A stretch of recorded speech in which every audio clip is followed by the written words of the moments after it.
I think the main thing that Common Core is part of, I think many educators wanted to have, after a very polarized debate, they wanted to talk about curriculum, they wanted to talk about curriculum standards, they wanted to extract something from this debate and have it somehow be isolated from the polarized debate. It's just not possible, right? Because everything that happens in education policy is affected by what is in effect an attempt to privatize a sector that's about a $600 billion annual expenditure that, after having, to do to education what the market has done to healthcare, to housing, to the job market, and that's to produce fabulous opportunities for a few and unequal access for the many. This is a fight over saving democracy and public space. And if we don't make it that big, we are not going to be able to save the particular institution that we're fighting for today.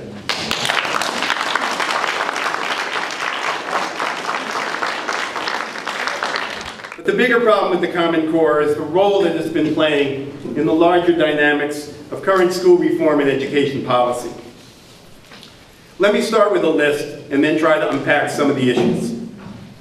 The trouble with the Common Core standards includes the process by which they were created and adopted, the tests that are coming with them, the resource implications, the overhyped claims for what Common Core is going to be able to accomplish, the hurried and disruptive implementation timelines, the history of Common Core's origins as the fix for NCLB, and the problems that come with all standardization, the problems of standardization, rather, that come with all standards proposals. Now, you'll notice that I didn't mention the Tea Party's objections, that Obama Core is an unconstitutional plot to indoctrinate American students to accept the left-wing view of America and its history. Or, that was Phyllis Schlafly, actually, or that it's the federal school curriculum of terrorist Professor Bill Ayers. My friend Ken Libby, who I think some of you know, has been cataloging the most off-the-wall claims of the growing right-wing opposition to Common Core. I think his favorite, which he calls Corespiracy. His favorite is the fear that Common Core seeks to kill cursive handwriting so that future citizens will not be able to read the Declaration of Independence. He's actually sounded. Now, if you saw my handwriting, you know that that's probably one standard I could get behind. But today, everything about the Common Core is contested, even the name, the Common Core State Standards, because these standards were created as an instrument of contested policies. They are part of a larger political project to remake public education in ways that go well beyond slogans about making all students college and career ready, whatever that means this year. And we're here today talking about the implementation of new national standards and tests in every school and district in the country in the wake of some pretty dramatic occurrences of the past few years. A 10-year experiment in the use of federally mandated standards and tests called No Child Left Behind that has almost universally been acknowledged to have been a failure. The adoption of test-based teacher evaluation frameworks in dozens of states, also as the result of federal mandates. Multiple rounds of budget cuts and layoffs that have led 34 of 50 states, including Oregon, providing less funding for education than they did 5 years ago, and facing the elimination of over 300,000 teaching positions. A wave of privatization that has increased the number of publicly funded but privately run charter schools by 50%, while nearly 4,000 district public schools have been closed in the same time period. An appalling increase in the inequality and child poverty surrounding our schools, categories in which the U.S. shamefully leads the world, and which frankly tell us far more about the source of our educational problems than the uneven quality of our curriculum standards. A dramatic increase in the cost and debt burden for college. You know, when I went to college many years ago, college for all meant open admissions, free tuition, and race, class, and gender studies. Today it means cutthroat competition to get in, mountains of debt to stay, and mostly bleak prospects when you leave. Yet College for All is about to become the new AYP.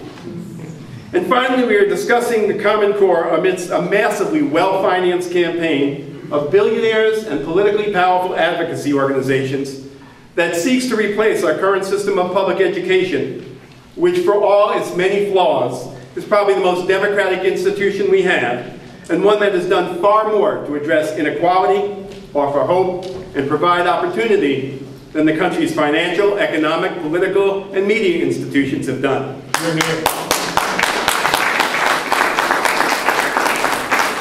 And yet we're in the midst of a campaign that seeks to replace that system with a market-based, non-unionized, privately managed system.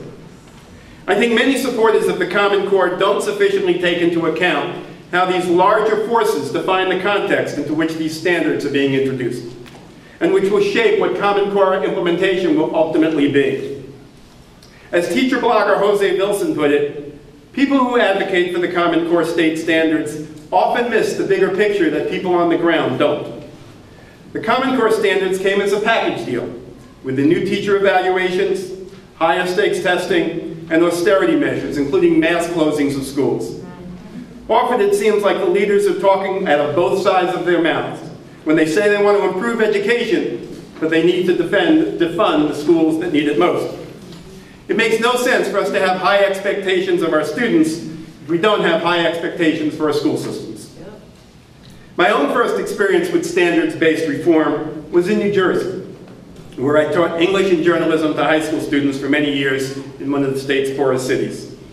In the 1990s, curriculum standards became a central issue in a long-running equity case called Abbott.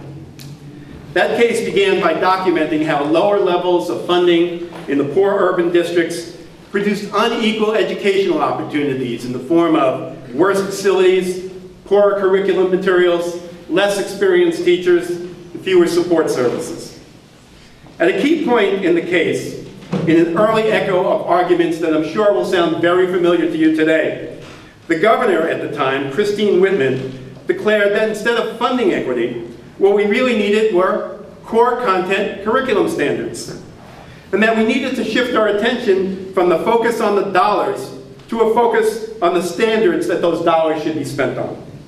And that if all students were taught to meet the core content curriculum standards, then everyone would receive an adequate and equitable education. Now, at the time, the New Jersey Supreme Court was an unusually progressive and foresighted court, a status that has unfortunately been sharply eroded in recent years by our current governor, who you may have heard of, one Chris Christie. I like to say that Chris Christie is to education reform as MTV's Jersey Shore is to culture. But at the time, back in the 90s, the New Jersey Supreme Court responded to the state's proposal for standards with a series of landmark decisions that speak to some of the same issues raised by Common Core today. The court agreed that standards for what schools should teach and children should learn sounds like a good idea. But standards don't deliver themselves. They require well-prepared and supportive professional staffs, improved instructional resources, safe and well-equipped facilities, reasonable class sizes, and especially if they're supposed to help schools compensate for the inequality that exists all around them, they require a host of supplemental services, like high-quality preschool, expanded summer and after-school programs, health and social services, and much more. In effect, the court said that when you adopt high expectations curriculum standards, it's like passing out the menu from a fine restaurant. Doesn't mean that if you get a menu, you can afford to pay for the meal. And so the court tied New Jersey's core content curriculum standards to the most equitable school funding mandates in the country, which gave extra resources to the poorest schools, and which required many of the supplemental programs I just mentioned. And while it's been a constant struggle to sustain and implement those equity mandates, a central problem with the Common Core is the complete absence of any similar credible plan to provide or even to determine the resources it would be necessary to have to make every student college and career ready as defined by the Common Core. Funding is far from the only concern, but it's a threshold credibility issue. If you're proposing a dramatic increase in outcomes and performance to reach social and academic goals that have never been reached before, and your primary investments are made in standards and tests that will mostly serve to document how far away you are from reaching those goals, You either don't have a very good plan, or you're planning something else. Common Core, like NCLB before it, has failed the funding credibility test before it's even out of the gate. Someone recently sent me an article from, I believe, the Oregonian, about a high school teacher in Clackamas, if I pronounced that correctly. But wait till you see what I do to Oregon. She was a high school English teacher with 215 students, class sizes of 38 and 39. She was desperately trying to help her students pass the new state writing test. She calculated that every time she signed an essay, it took her about 36 hours and 10 minutes of paper to respond. She was trying to imagine how she could possibly manage 5 essay assignments before the February test. Conditions like this are planned for teacher burnout and student frustration, not college and career readiness. Last winter, the Rethinking Schools editorial board held a discussion about the Common Core. We were a little bit late coming to this topic, and we were trying to decide how to address the latest trend in the all-too-trendy world of education reform. The Rethinking Schools has always been skeptical of standards, especially standards that come down from on high. Too many standards projects have been efforts to move decisions about teaching and learning away from educators and schools and move them to bureaucrats and politicians. Standards have often codified sanitized versions of our history, or our politics, or our culture, that reinforce official myths, but leave out the voices and concerns of our students and our communities. Whatever potentially positive role standards might play in really collaborative conversations about what schools should teach and kids should learn, has repeatedly been undermined by bad process, suspect political agendas, and commercial interests. But while all these concerns were raised, we also found it interesting that teachers in different districts and states were having very different experiences with the Common Core. There were teachers in Milwaukee, for example, who had endured years of scripted curriculum, basal readers, and mandated textbooks. For them, the Common Core standards seemed like an opening to develop better curriculum, and compared to what they'd been struggling for, seemed more flexible and even student-centered. And they think for many teachers, especially in the current interim between the arrival of the standards and the rollout of the standards and the arrival of the tests, a lot of the Common Core's appeal is based on such claims, that it represents a tighter set of smarter standards focused on developing critical learning skills instead of mastering fragmented bits of knowledge, that it requires more progressive student-centered teaching with strong elements of collaborative and reflective learning, and that it will help equalize the playing field by raising expectations for all children, and especially those suffering the worst effects of drill and kill test prep. And if you look at the standards just in isolation on paper, I think these claims can seem very attractive. And our national union leaders are also mostly cheerleading for the Common Core. Recently, the NEA ran a headline, 3 out of 4 teachers support Common Core state standards. You're late. But when you look at the actual results of the poll the NEA was reporting on, it said 26% were wholeheartedly in favor of the standards, 50% supported them with some reservations, and 11% were opposed. And I thought, hey, this would have made a great Common Core assignment for my journalism students. Write an alternative headline using the same data. Instead of 3 out of 4 teachers support Common Core state standards, they could write, 2 out of 3 teachers think the Common Core standards will probably suck. There was another recent survey that said 62% of the public had never heard of the Common Core standards. And I fear that by the time I'm done, some of you may wish you were part of that group. My point is that the debate around Common Core standards is very confusing, especially if they are extracted from the politics and the history that produced them, and from the tests that are just around the corner. The Common Core standards emerged from the wreckage that was NCLB. In 2002, NCLB passed with overwhelmingly bipartisan support and was presented as a way to close long-standing gaps in academic performance. NCLB was a dramatic change in federal education policy, away from its historic role as a promoter of access and equity by supporting things like school integration and extra funding for high-poverty schools, and services for students with special needs. It was a shift to a much less equitable set of mandates around standards and tests, around closing or reconstituting schools, replacing school staff, and distributing federal funds through competitive grants to winners at the expense of losers. NCLB required states to adopt what it then called rigorous standards and to test students annually to gauge progress towards reaching them. Under the threat of losing federal funds, all 50 states adopted or revised their standards and began testing every student, every year, in every grade from 3 to 8, and once in high school. Before NCLB, less than 15 states tested kids every year in every grade. After NCLB, under federal mandate, all 50 do. The professed goal was to make sure every student was on grade level in math and language arts by requiring schools to reach 100% passing rates on state tests for every student in 10 subgroups. This was a goal that was never going to be met from the day it was written, but it became the driving force for a decade of misplaced school reform. By any measure, NCLB was a failure in raising academic performance and narrowing gaps in opportunity and outcomes. But by very publicly measuring the test results against benchmarks that no real schools had ever met, NCLB created a narrative of failure that shaped a decade of attempts to fix schools while blaming the people who work in them. The disaggregated scores put the spotlight on gaps among student groups, but the gaps were used to label schools as failures without providing the resources or strategies needed to eliminate them.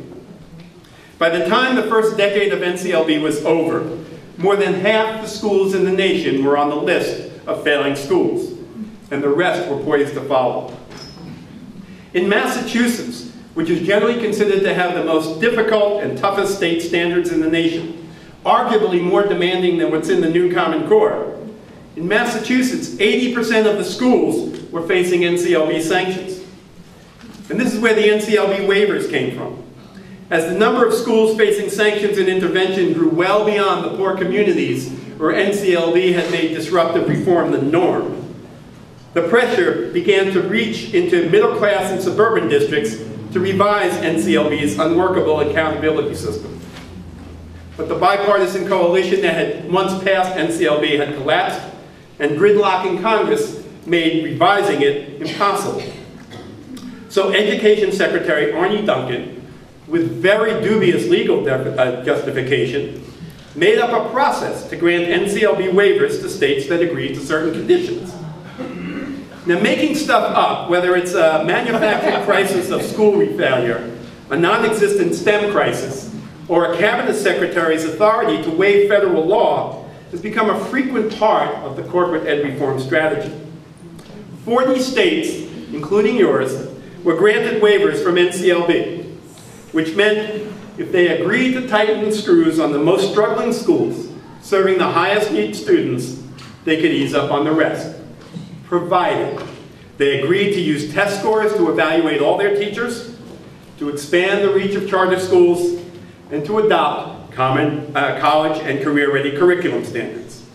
These same requirements were made part of Race to the Top, the program that turned federal education funds into competitive grants and promoted the same policies even though they had no track record, no evidence of success as school improvement strategies. Now, there were other problems as well. Because federal law prohibits the federal government from creating national standards and tests, the Common Core sponsors made an end run around these obstacles by defining the Common Core project as a state effort, led by the National Governors Association, the Council of Chief State School Officers, and the Chief, a private consulting firm that had been created by those other two bodies. The Gates Foundation provided hundreds of millions in funding, without which the Common Core would not exist. The standards were drafted behind closed doors by academics and assessment experts, many with ties to testing companies. Science teacher and Education Week blogger Anthony Cody found of the 25 individuals in the work groups charged with drafting the standards, 6 were associated with the test makers from the College Board, 5 with the test publishers at ACT, 4 were with Achieve itself. There were 0 teachers in either the math or that language arts work group. Yeah. The feedback groups had 35 participants, almost all of whom were university professors. He found 1 classroom teacher involved in the entire process on the review panel. Similarly, early childhood educator Nancy Carlson-Page reviewed the makeup of the committees, and she found that in all there were 135 people on the review panels for the Common Core. Not a single one of them was a K-3 classroom teacher or an early childhood professional. Parents were entirely missing, and K-12 educators were mostly brought in after the fact to tweak and endorse the standards and lend legitimacy to the results. But not only was the process of writing the Common Core standards defined from above. In a sense, the substance of the standards was also top-down. To arrive at college and career-ready standards, the Common Core developers began by defining the skills and abilities needed to succeed in a 4-year college. The Common Core tests being developed by the 2 federally funded multi-state consortia at a cost of about $400 million are designed to assess these skills. And the policy claims made for what these tests are about to measure get extremely narrow. For example, in New Jersey, we are part of PARC, the Partnership for the Assessment for the Readiness of College and Careers. It's a mouthful.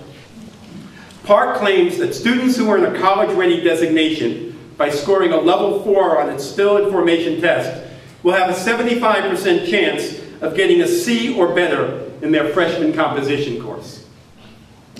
Now, this approach to defining college readiness depends on what my friend, educational researcher Michelle Fine, calls survivor studies.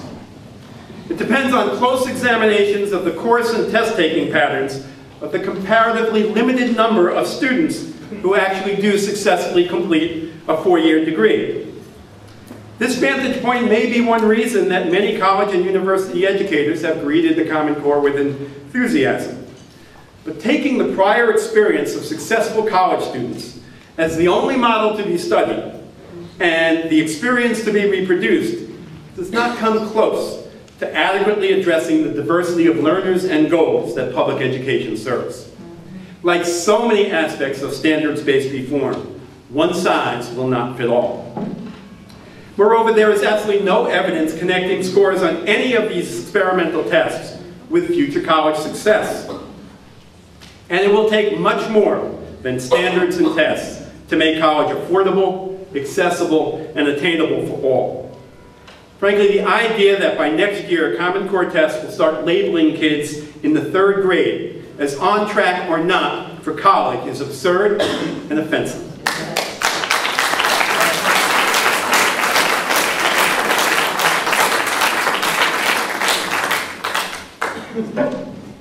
Other substantive questions have been raised about the Common Core's tendency to push difficult academic skills to lower grades, about the appropriateness of the early childhood standards, about the sequencing of the math standards, about the mix and type of mandated readings, about the priority Common Core puts on the close reading of texts in ways that may devalue existing student experience and knowledge. But a decade of tests showed that millions of students were not meeting existing standards, and yet the sponsors of the Common Core concluded that the solution was tougher ones. And this time, instead of each state developing their own standards, the Common Core seeks to create national standards that will generate data from tests that are comparable across states and that can produce results that can be plugged into the data-driven crisis machine that is the engine of corporate reform. Now, if you had devised federal mandates and imposed them for a decade on every school, district, and state in the country, and you had gotten results that were massively unpopular and that contradicted both your original predictions and your premises, I'd like to think you might respond with a little humility. You might actually refrain from coming up with another federally mandated plan for standards and tests. You might look at the 50,000 schools you had labeled as failures, the thousands of educators transferred, mislabeled, or displaced, the misdirection of hundreds of millions of education dollars away from local school budgets towards consultants, testing companies, and fly-by-night reform plans, and decide that maybe you should shift your attention to something that actually works, like universal childhood programs, more equitable funding, restoring school libraries, or even getting rid of lead paint. But then you would not be Bill Gates, or Arnie Duncan, or Jeb Bush, or Michelle Reed, or Eli Broad, or sad to say, Barack Obama. The way that these standards are being rushed into classrooms across the country is only further evidence that is undercutting their credibility as serious reform. These standards have never been implemented in real schools anywhere. They're more or less abstract descriptions of academic abilities organized into sequences by people who have either not taught them or who have not taught this particular version of them. To have any impact at all, the standards must be translated into curriculum, instructional plans, classroom materials, and valid assessments. A reasonable approach to implementing standards like these would be to have a few multi-year pilot programs that provided time, resources, opportunities for collaboration, and transparent evaluation plans. Instead, we're getting an overhyped, all-state implementation drive that seems more like a marketing campaign than an educational plan.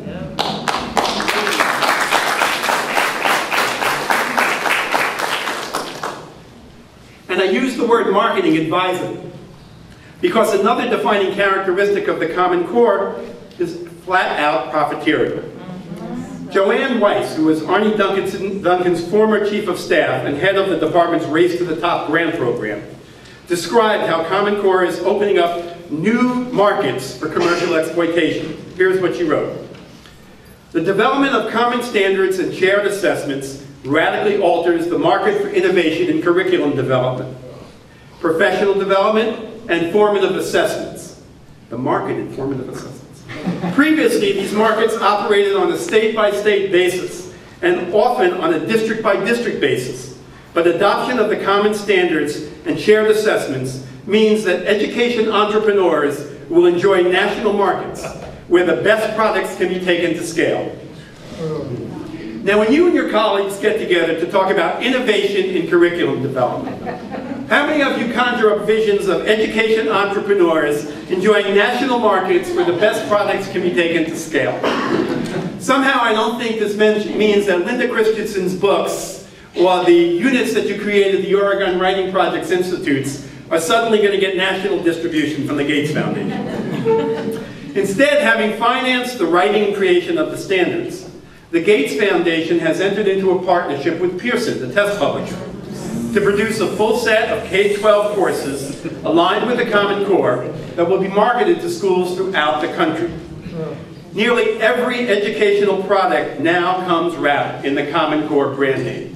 If you're crazy like me and you have a subscription to Education Week, count the number of times it says Common Core in your next issue. If it was a drinking game, you wouldn't make it past the second lecture. The curriculum and assessments that our schools and our students need will not come from this process.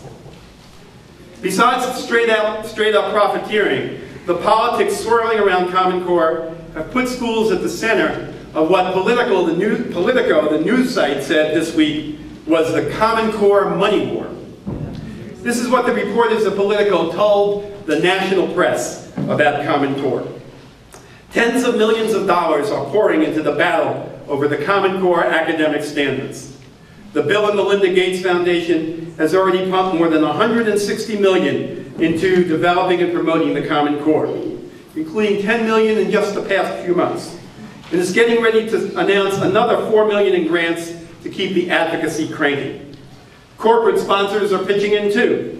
Dozens of the nation's top CEOs will meet to set plans for a national advertising blitz that will include TV, radio, and print ads. And on the other side, opposing the Common Core, is an array of organizations with multi-million-dollar budgets of their own, and a lot of experience in mobilizing crowds and lobbying lawmakers, including the Heritage Foundation, Americans for Prosperity, the Pioneer Institute, Conservative Women for America, Freedom Works, and the Koch brothers.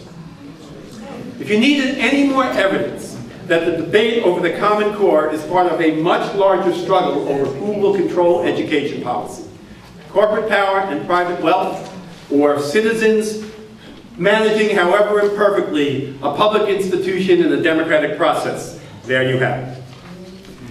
While that larger battle rages, the most immediate threat for educators and schools is probably the tests. Secretary Duncan, who once told us that Hurricane Katrina was the best thing to ever happen to New Orleans schools, and that waiting for Superman was a Rosa Parks moment, now tells us, I am convinced that this new generation of state assessments will be an absolute game changer in public education. He does like games.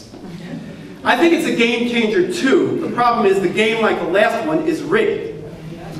While reasonable people can find things of value in the Common Core standards, there is no credible defense to be made of the uses planned for these tests. And the Common Core project threatens to reproduce the narrative of public school failure that just led to a decade of bad policy in the name of reform. Rick Hess, one of the sharper conservative education pundits, recently described this game-changing plan. He wrote, I'm mostly told that it's going to finally shine a harsh light on the quality of suburban schools, shocking those families and voters into action. This will apparently entail 3 steps. First, politicians will actually embrace the Common Core assessments, and then will use them to set cut scores that suggest huge numbers of suburban schools are failing. Then parents and community members who previously liked their schools are going to believe the assessment results rather than their own lying eyes. Finally, newly convinced that their schools stink, parents and voters will embrace reform. And this conviction has become the happy Kool-Aid that allows would-be reformers to ignore the fact that they're not actually offering to tackle the things that suburban parents care about, like adequate funding and music programs and art programs and small class sizes. Reports, though, from the first wave of Common Core tests are already confirming these forecasts, at least in terms of the results of the test, if not the reaction of the parents. Last spring, parents and teachers in New York schools responded to the new Common Core test developed by Pearson with outcries about their length, their difficulty, and their inappropriate content. Pearson had included corporate logos and promotional material in the test passages. Students reported feeling overstressed and underprepared, meeting the test with shock, anger, tears, and fear. Administrators actually requested guidelines for how to handle tests that students had vomited on. Teachers and principals complained about the disruptive nature of the testing, and many parents encouraged their kids to opt out.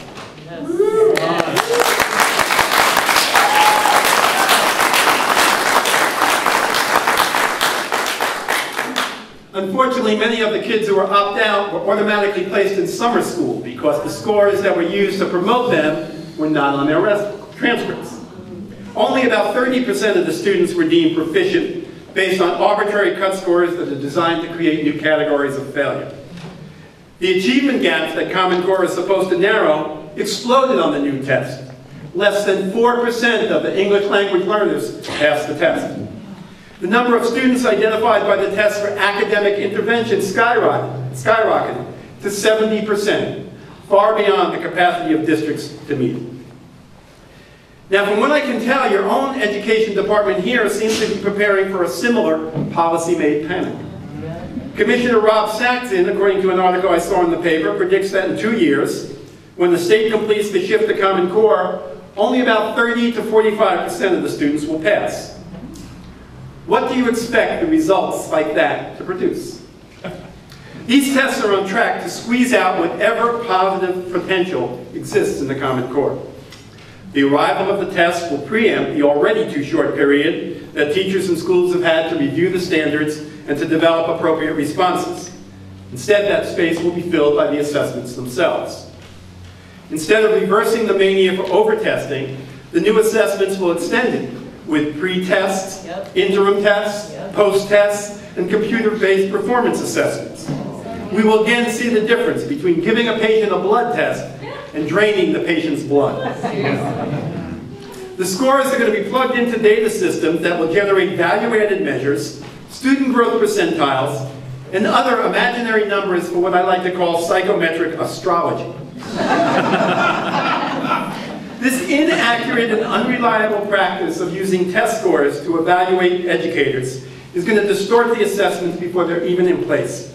and it has the potential to make Common Core implementation part of the assault on the teacher profession instead of a renewal of it. If the Common Core's college and career-ready performance level becomes the standard for high school graduation, it will push more kids out of high school than it will prepare for college. The most vulnerable students will be the most at risk. As Fairtest put it in a recent fact sheet that should be posted in every teacher room in the country, if a child struggles to clear the bar at 5 feet, she will not become a world-class jumper because someone raises the bar to 6 feet and yells, "Jump higher," or if her poor performance is used to punish her coach. The cost of these tests, which have multiple pieces throughout the year and must be given on computers that many schools don't have, will be enormous, and it will come at the expense of more important things. The plunging scores will be used as an excuse to close more public schools, to open more privatized charters, and voucher schools, especially in poor communities of color. This is not just cynical speculation. It's a reasonable projection based on the history of the last 10 years, the dismantling of public education in the nation's urban centers, and the appalling growth of the inequality and concentrated poverty that remains the central problem in public education. Common Core has become part of the corporate reform project that's now stalking our schools.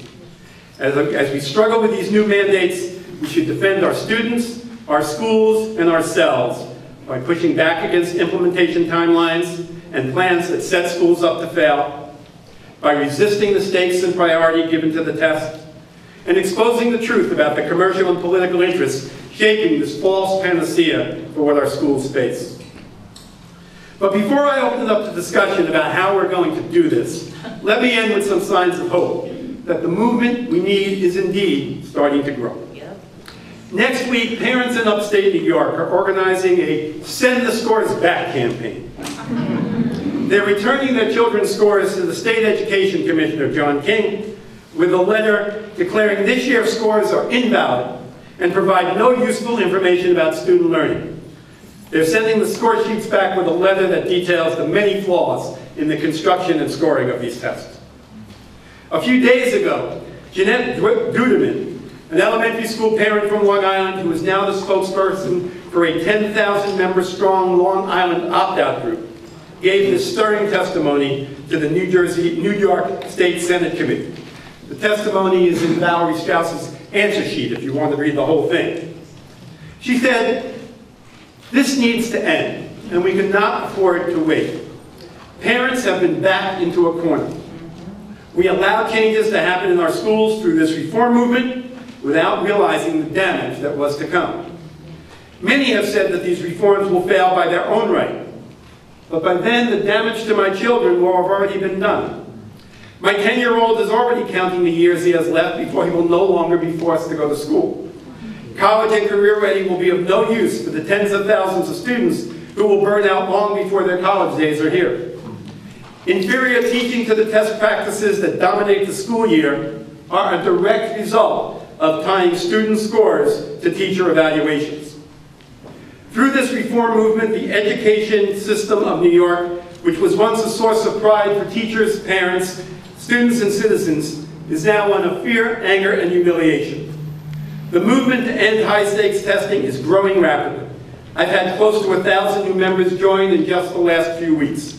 We are committed, we are organized, we are not going away. Yes. All right. And finally,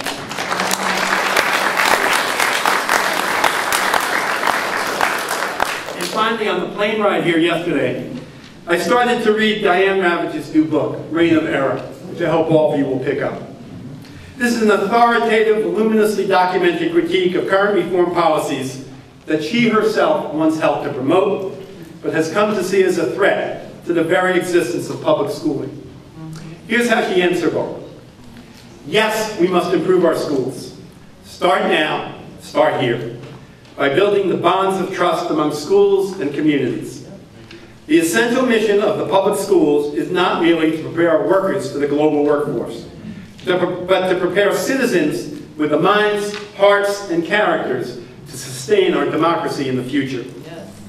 Genuine school reform must be built on hope, not fear, on encouragement, not threats, on inspiration, not compulsion, on trust, not carrots and sticks, on belief in the dignity of the person, not a slavish devotion to data, on support and mutual respect, not a regime of punishment and blame.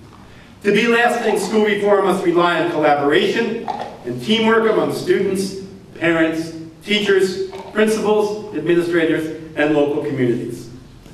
Despite its faults, the American system of democratically controlled schools has been the mainstay of our communities and the foundation of our success. We must work together to improve our public schools. We must extend the promise of equal educational opportunity to all the children of our nation.